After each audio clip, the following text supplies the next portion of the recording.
Sino nga ba talaga si Robby Taroza sa buhay ni Jinggoy Estrada? At gaano katotoo ang sinasabi niya patungkol sa double life daw ng senador? Tara at ating alamin.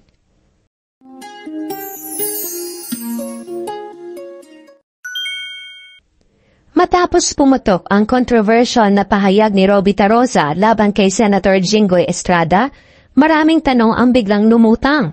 Sino nga ba si Robby Taroza? At bakit ang bigat ng kanyang binitawang paratang na tila may tinatago umanong double life ang senador?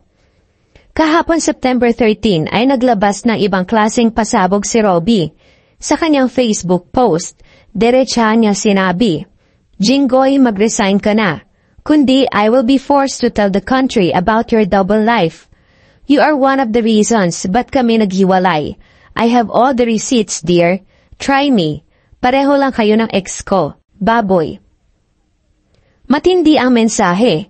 Sinamahan pa ng mga banta na isisiwalat niya ang lahat ng ebidensya kung hindi ito magbibitiw sa pwesto bilang senador.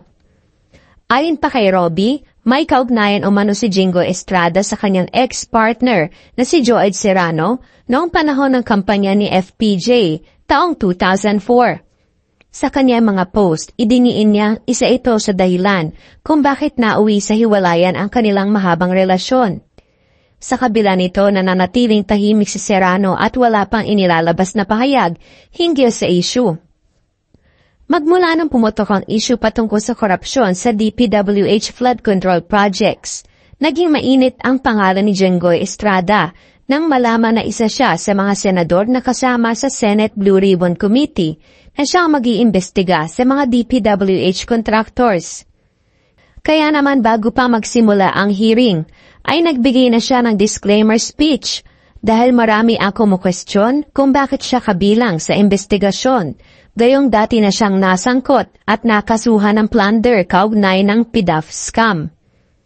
Ngunit biglang lumala ang sitwasyon nang ilaglag siya mismo ng isa sa mga officials ng DPWH na iniimbestigahan ngayon, si Bryce Hernandez.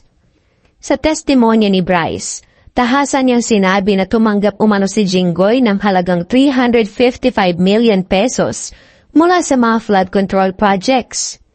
Ang pahayag na ito ang nagpasiklab ng mas matinding galit at panawagan mula sa publiko na dapat nang patalsikin si Jinggoy sa kanyang pwesto. Showbiz Ganap Logo.